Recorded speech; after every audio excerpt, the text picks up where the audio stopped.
Alhamdulillah saya buka lagi Pak. Alhamdulillah belas tidak laku Pak. Terus alhamdulillah Pak. Begitu buka lagi alhamdulillah tidak laku. Betul itu Pak. Tidak laku Pak. Jadi emas tinggal berapa, dagangan tinggal berapa. Saya tidak pernah memikirkan ruginya bagaimana. Yang saya pikirkan, yang penting saya itu bangkitnya bagaimana. Kalau saya bangkit pokoknya bagaimana. Wes, cuma itu tok pikiran saya. Kalau kamu nggak mau ke bumiku, golek bumi liane, carilah bumi yang lain. Kita mau kemana, bos? Kita mau ke planet Mars, punyanya Allah. Kita mau ke Saturnus, punyanya Allah. Saya mau ke Nganjuk, punyanya Allah bro. Ini semuanya punya Allah. Kita mau kemana lagi?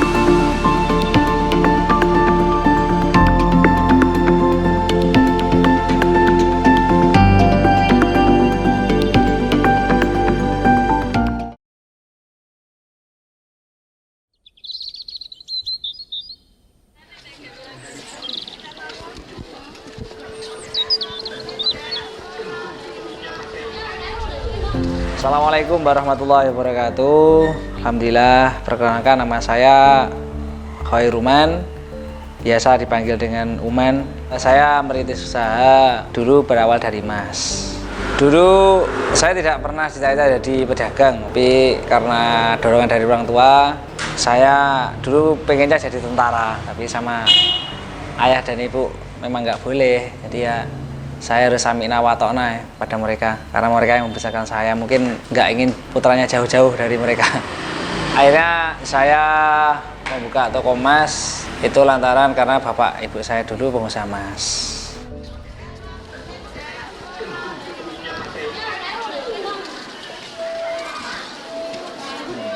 Kalau background bapak itu pengusaha tulen, kalau ibu dulu ya pernah mondok di madrasah gitu. Kalau saya sendiri alhamdulillah kacau mondoknya. Saya dulu mondok, nanti pindah gitu. Dulunya saya masih mondok pertama kali itu Pasan, itu di Mojosari. Setelah itu ke Mojokerto lah. Ke Mojokerto itu agak lama itu pondoknya salap banget. Kiainya luar biasa itu. Nah, setelah itu saya tetap sebenarnya didikan orang tua, tetap didikan pondok. Tapi karena ada lingkungan, terus karena hobi saya yang agak nyeleweng, jadi setelah dari pondok itu ya balapan lagi. Terus pada suatu saat itu saya sudah berhenti balapan. Itu dikatakan orang tua karena orang tua nggak ridho ya mungkin ya. Karena doanya orang tua sangat makbul. Jadi alhamdulillah 2008 itu saya kecelakaan. Jadi kecelakaannya begini. Waktu itu saya masih babat Janoko awal, dari itu kemas awal. Itu 1 bulan. Setelah itu saya disuruh orang tua, uangnya kan habis buat orang jual, kan saya harus membeli dagangan mereka. Maksudnya orang yang jual cincin, kalung kan saya harus beli, toko emas kan harus begitu. Saya mau mendahului seorang itu nyalip lagi. Mendahului seorang, tak salip lagi kan darah muda kan panas. Nah, alhamdulillah di depan itu ada 2 truk itu balapan. Saya pikir saya gini, wis aku nabrak truk apa nabrak tiang, wis gitu aja wis. Setelah itu saya tidak ingat selama 4 hari. Nah, setelah itu sudah saya di rumah sakit. Saya hampir 1 tahun di jalan. Ini patah. Ini patah. Nah, ini patah ini. Patah set, ini patah. Ini dulu segini. Jadi pennya di luar. Ini saya jadi jalannya gini. Merangkak gini. Nah, itu saya sudah pernah ngalami. Ada lagi yang di sini. Ini dulu gini nggak bisa, Pak. Nggak bisa. Terus ini dulu darahnya keluarkan dari sini dari selang. Jadi ini kalau dicubit nanti terasanya nanti setengah jam. Jadi dicubit ini nggak apa-apa sekarang. Tadi nanti, aduh, moro-moro sakit gitu kan. Jadi kalau saya ngomong gini, maaf, piye kabare. Jadi gigi yang atas sama yang bawah itu dikunci semuanya, segini kan. Karena orang saya meslek. Akhirnya kalau pengen sesuatu di jus, semuanya di jus. Jadi makannya cuma ini. Ini kan ada, ini kan gigi sebenarnya kan begini. Ini karena rongga, karena ada kecelakaan rongga gini Pak, seret ini ya. Lah inilah jalan satu-satunya makan saya. Ini nyata ini makan saya. Jadi saya kalau mau misalkan saya mau pengen bakso, wah repot Pak. Jadi ibu saya itu ada pentol di jus Pak.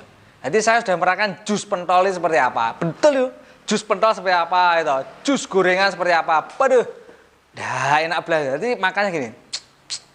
Nah, terus yang keduanya saya setiap harinya itu hanya makan itu roti Roma yang harganya 8.000. Itu kalau makan itu satu gini itu per 4 jam. Jadi ini keadaan ini Pak, ini begini, jadi begini, saya begini, ini dari saya apa-apa, di kursi roda ini begini, plek. Ini pakai ini diculik itu gitu Pak. Lama itu, seberapa jam. Satu desa itu pada waktu itu insya Allah jenguk saya. Jenguk saya karena saya ugal-ugalan gitu.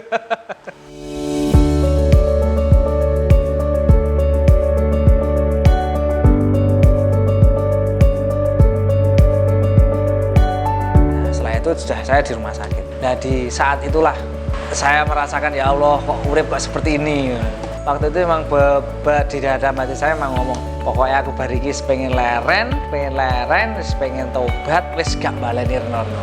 Tapi alhamdulillah setelah itu balik lagi, ya belum kapok. Jadi setelah saya rehat ya, saya berapa lagi Pak? Tanpa sepengetahuan orang tua.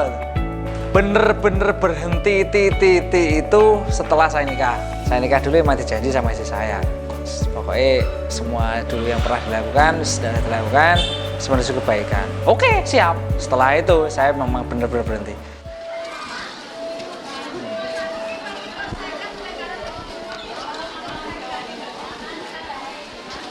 Jadi tahun 2015 Agustus, ingat saya Agustus 2015 Wong. Setelah itu saya masih ikut Panjat Pinang. Jadi dirampok, setelah itu saya ikut Panjat Pinang. Saya dirampok itu kok bukan saya bingung, enggak Pak. Memang saya sendiri, memang ini salah saya. Jadi sebelum dirampok itu saya pertama meninggalkan sholat subuh itu sudah beberapa kali. Pada waktu ditanya rampoknya ketangkap, itu ditanya rampoknya. Rampok itu sebenarnya mau rampok toko saya 5 kali Pak. Tapi gagal. Terus pada waktu itu memang saya nggak sholat subuh jamaah. Terus saya nggak sholat duhur juga di masjid nggak jamaah. Karena saya lebih mementingkan urusan duniawi. Pada waktu itu saya terus petung. Allahu Akbar. Sengkoai. Saya petung. Terus sebelumnya itu pas hari Lebaran itu saya itu jadi agennya uang baru. Itu yang saya ingat betul itu Pak. Jadi omset saya itu satu hari itu bisa 300 sampai 200. Satu hari itu Pak.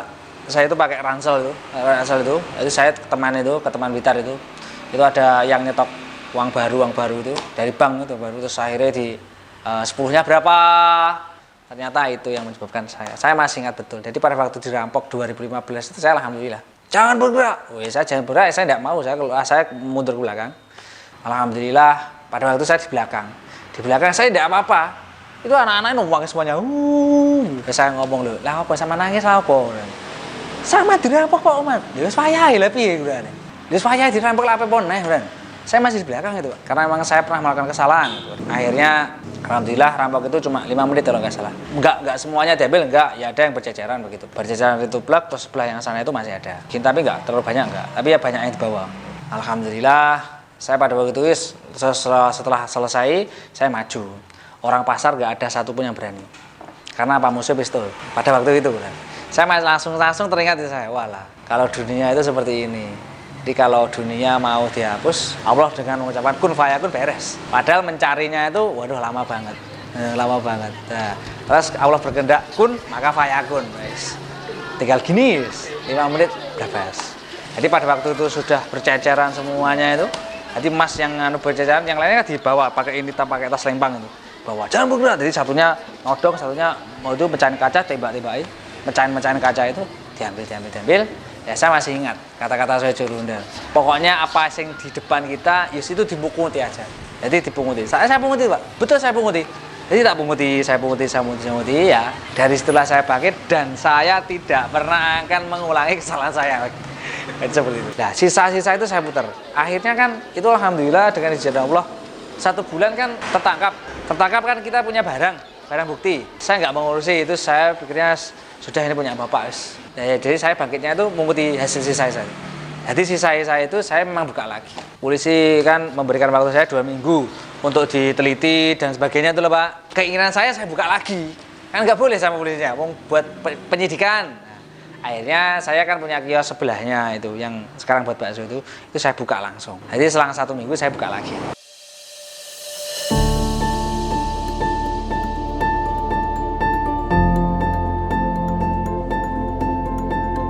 Saya sempat begini Pak dulu, sempat down juga. Nanti nggak seharusnya kan barang segitu kayak saya ditodong ya. Tapi saya makan enak Pak, betul saya makan enak. Jadi biasa, istri yang nangis Pak. Dulu apa sama nangis Pak? Ya sama po, nggak apa-apa sama. Tapi istri nangis Pak pada waktu itu. Terus saya, tidak masalah guys. Memang semua kehendak Allah. Memang qadarullah saya harus terima padanya memang kesalahan saya. Jadi yang saya buat pegangan itu biografi orang-orang yang sudah sukses. Nah, itu padahal punya bukunya Pak. Setelah itu saya baca bukunya Jaya Setiabudi itu The Power of Pepet. Tak kira-kira aku gini. Pokoknya budal Pak. Alhamdulillah saya buka lagi Pak. Alhamdulillah belas tidak laku Pak. Tidak laku Pak. Jadi emas tinggal berapa, dagangan tinggal berapa. Tapi alhamdulillah hari kedua itu sudah mulai menunjukkan angka-angka yang signifikan. Jadi mereka banyak yang iba pada saya, banyak yang kasihan sama saya. Jadi belinya itu nggak beli karena butuh, nggak, karena iba, karena kasihan. Mas, sama duit gelang keroncong mas, nggak punya pak gelang keroncong pak, gelang nggak ada. Enak gelang apa ya mas? Ini pak, wis tak tuku kabeh. Wah, alhamdulillah pak, sama sikat betul itu pak. Saya tidak pernah memikirkan ruginya bagaimana, saya pikirkan yang penting saya itu bangkitnya bagaimana. Kalau saya bangkit pokoknya bagaimana, wes. Cuma itu tok pikiran saya. Jadi walaupun orang bertanya, tidak ngerti aku, saya tidak tahu berapa ruginya. Yang jelas pokoknya saya ingin bangkit itu. Jadi tidak pernah saya hitung. Jadi saya buka literatur lagi dari teman-teman, dari teman-teman buku yang Shoichiro Honda, Keiichiro Toyota, Zaibatsu Mitsubishi yang punya produk Mitsubishi itu. Pokoknya yang tokoh-tokoh dunia itu saya lagi. Terus saya pada waktu itu banyak melihat itu MotoGP itu wong jatuh bangkit. Saya harus bangkit. Pada waktu itu bangkitnya lama, Pak. Engko payu megah itu masih ada menghantui saya. Tapi dengan izin Allah pokoknya saya bangkit terus. Alhamdulillah dari itu progresnya sekitar 2 bulan alhamdulillah pun sudah penuh lagi. Pokoknya saya yakin bahwa Allah pasti menolong saya. Allah pasti menolong kita karena kita mengutamakan Allah. Sudah jawab titik. Supportnya alhamdulillah terutama dari istri. Kalau teman-teman itu support, ya ada yang support saja ada yang support sambil ngasih dana itu ada. Tapi yang saya masih ingat betul support yang ngasih dana itu teman saya yang kuli bangunan itu Pak. Itu yang ngasih dana 2 juta. Pada waktu itu bagi saya 2 juta wah sangat berarti. Pada waktu itu saya tidak punya apa-apa ya. Selain tabungan di rekening cuma berapa itu. Sekarang alhamdulillah karena izin Allah, alhamdulillah saya sudah berkembang lagi dengan orang-orang yang sudah alim, sudah istimewa. Terus kalau tokonya lebih dari 1 Ustaz.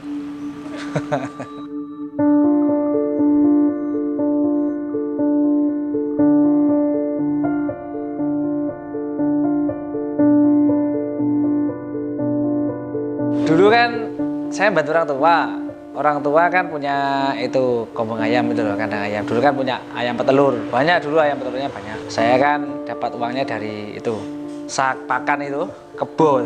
Saya ingat betul itu karung yang buat sentrat itu satunya 1.000. Kalau karung yang buat jagung itu 750. Kalau yang katul 650. Saya punya uang awal mulai di situ. Dulu hobi balap karena saya sejak STM. Dulu kan saya jurusannya otomotif. Saya ngotak-ngatik motor sendiri. Saya beli motor sendiri tanpa sepengetahuan orang tua. Ya, terus setelah itu ya itu balapan. Kalau saya ikut balapan itu sebenarnya nggak masalah, itu kan karena hobi ya. Hobi terus saya bisa menyalurkan hobi, seneng, hati saya seneng. Orang tua selalu menekankan saya untuk sholat. Pokoknya sholat. Jadi pertama kali ditanyakan orang tua saya itu sholat. Jadi bangun dari mana ya? Dari mana? Saya dari misalkan dulu saya pergi ke Malang atau kemana tanpa izin ngoten pulang. Wes salat le. Sudah salat apa belum? Mak itu saja tok. Enggak dikira sangumu kurang enggak pernah Pak. Salat urung le. Urung Mak, ayo salat. Enggak salat sabet. Berangkat Pak. Jadi dari setelah dipaksaan itu malah jadi kebiasaan saya. Pernah dulu pas euforia menang itu kan ada elektron itu. Ya saya joget. Tidak apa-apa, tidak masalah joget. Begitu ada saya tinggal. Saya tinggal sholat. Ini berpak saya lepas itu ke musola itu sholat. Setelah itu, ya kembali lagi Pak. Ya memang itu.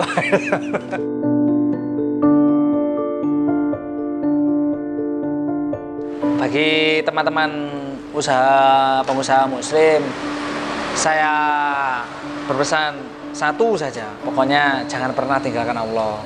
Jadi apapun yang terjadi, seapapun sesibuk kita, manusia itu lemah. Jadi manusia itu lemah, maka utamakan Allah. Hidup itu sementara, akhirat selama-lamanya. Jadi saya berpesan banget, utamakan Allah. Wes toh, dimanapun Anda berada, siapapun Anda, walaupun sampean sekarang punya uang ratusan juta, ratusan miliar, kalau Allah sudah berkehendak, tidak akan lama. Kalau kamu nggak mau ke bumiku, golek bumi liane, carilah bumi yang lain. Kita mau kemana, bos? Kita mau ke planet Mars, punyanya Allah. Kita mau ke Saturnus, punyanya Allah. Saya mau ke Nganjuk, punyanya Allah bro. Ini semuanya punya Allah. Kita mau kemana lagi? Sudah, kita utamakanlah Allah, maka Allah akan menolong kita.